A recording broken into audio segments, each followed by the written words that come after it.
Hi guys, it's Rob here, and in the last tutorial we began going over how to solve any Python programming turtle question you get on the test.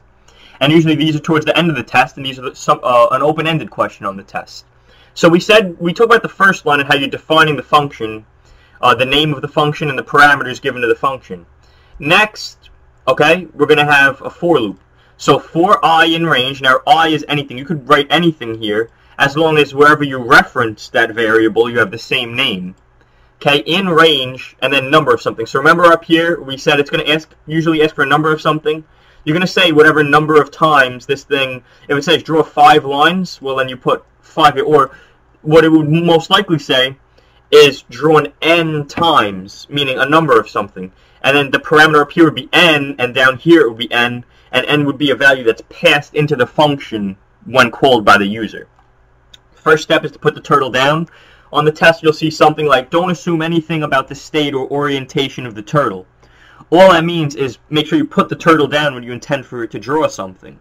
So we're doing this at the beginning of our for loop so that we know that in case the turtle was left out by the user beforehand, we're guaranteeing it will draw something.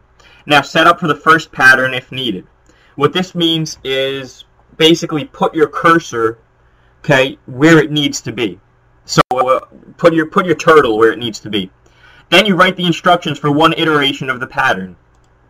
Pick the pen up and set up for the next iteration of the pattern. Right? So simple enough. So let's say we were drawing concentric circles, right? We would put the turtle down. We would set up to draw a first circle. We would draw it. Then, okay, once we've drawn that, we would just write the statement that would basically set up for the drawing, draw it, pick the pen up, and move outside or inside, depending on how we were solving the problem, to set up for our next thing. This for loop would execute that a number of times, and essentially you would get the concentric circles.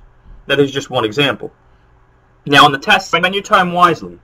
Read the program line by line, and make notes to yourself to understand thoroughly what each statement does, then trace the code.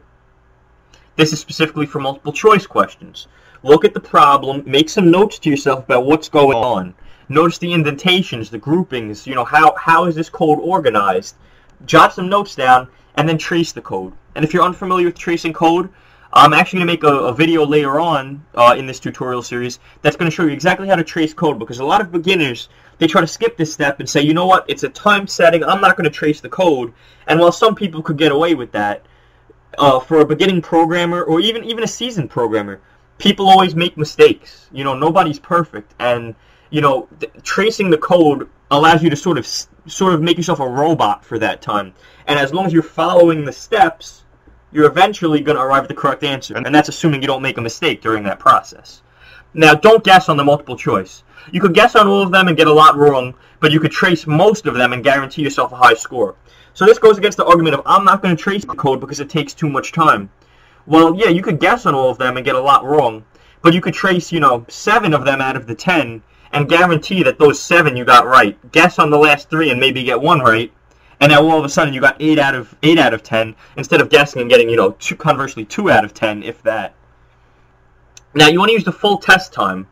The exception is if you second guess yourself a lot, then you may want to hand it in as soon as you're done, or after a brief revision, without maybe looking over the multiple choice, maybe just looking over the programming ones, because you don't really want to second guess yourself.